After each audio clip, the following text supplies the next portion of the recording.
नमस्कार मित्रांनो. दुर्गा या मालिकेच्या आजच्या भागामध्ये दुर्गा अभिषेकला भेटण्यासाठी हॉस्पिटलमध्ये जाते. अभिषेक हा शुद्धीत नसतो. दुर्गा त्याला रडतच बोलत असते की सॉरी अभिषेक, मी असं वागायला नको होतं. मी काही न सांगता, कोणत्याही प्रकारचं स्पष्टीकरण न देता तडकाफडकी तुला माझा निर्णय सांगितला.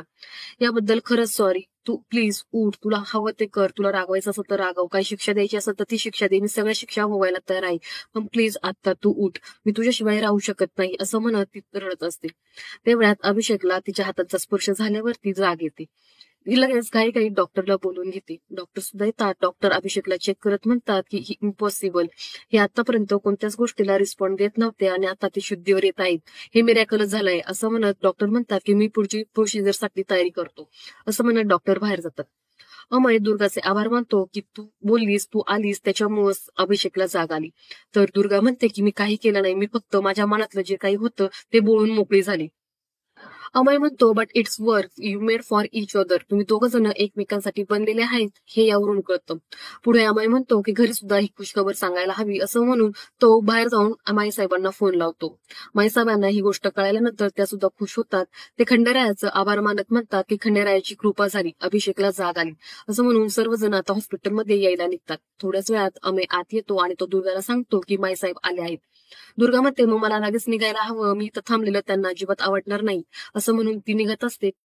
तेवढ्यात माईसाहेब येतात. माईसाहेब दुर्गाकडे रागाने बघतात, पण त्या अभिषेकडे पाहून दुर्गाला इग्नोर करतात आणि अभिषेक जवळ जाऊन बसतात. त्या अभिषेकला म्हणतात की बरं झालं तुम्हाला जाग आली, आम्ही खूप खुश आहोत, आमचा जीव भांड्यात पडला, असं म्हणत असतात. तर जग्गू मामा म्हणतो की माईसाहेबांच्या प्रार्थनेमुळेच तुम्हाला जाग आली.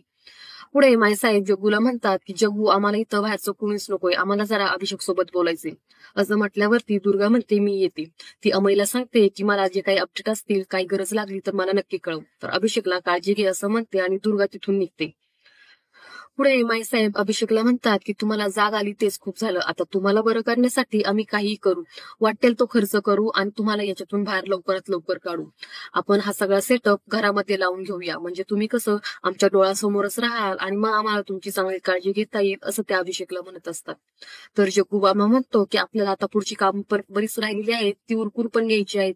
तर अमय म्हणतो कसली कामं? तर माईसाहेब अमयला म्हणतात अहो असं काय करताय अमय, आता घरात 2 लग्न नाहीत का? तुम्ही दोघा भावांची मला एकाच मांडवामध्ये लग्न लावून घ्यायची आहेत. ती सुमी पण बसली वाट बघत अभिषेकची.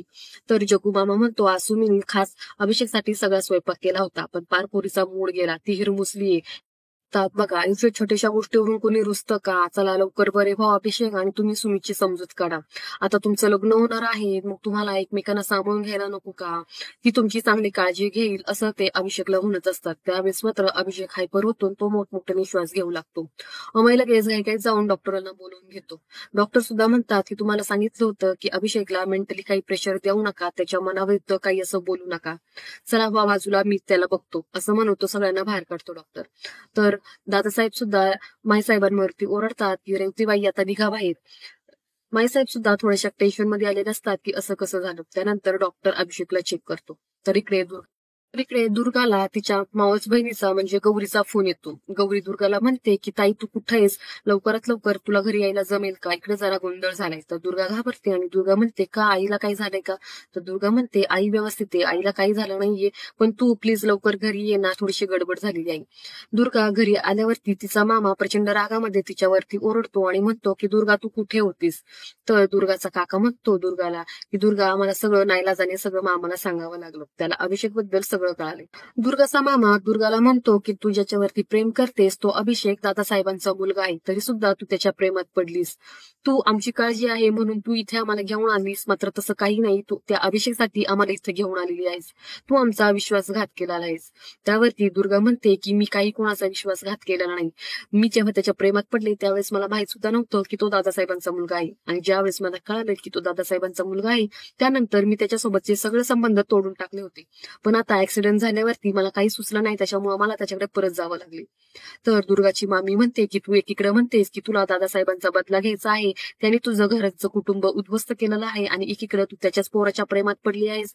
तर पुढे दुर्गाचा मामा म्हणतो की आता तुझा आणि आमचा काही संबंध राहिलेला नाही, तू आमचा विश्वासघात केलास, पण तू तुझ्या आईची सुद्धा विचार केला नाहीस, तू तुझ्या आईचा सुद्धा विश्वासघात केलास. असं म्हणत दुर्गाचा मामा म्हणतो की इथून पुढे तुझा आणि आमचा काही संबंध राहिला नाही. तर दुर्गा म्हणते की अरे मामा मी तुम्हाला सगळं सगळं सांगणारच होते, पण मला हीच भीती होती की तुम्हाला या सगळ्या गोष्टीचा त्रास होईल. त्यामुळं मी माझ्या परीनं ही गोष्ट सॉर्ट आउट करण्याचा प्रयत्न करत होते. तर दुर्गाचा मामा म्हणतो, "आता तुझे प्रॉब्लेम तूच निस्तार. आम्हाला यामध्ये घेऊ नकोस आणि आमचा आता तुझ्यावरती काहीचाही विश्वास राहिलेला नाही," असं दुर्गाचा मामा दुर्गाला म्हणतो. यावरती दुर्गा मात्र प्रचंड टेन्शनमध्ये येते. आणि आजचा हा भाग इथे संपतो. पुढील भाग पाहण्यासाठी चॅनलला सबस्क्राईब करा. धन्यवाद.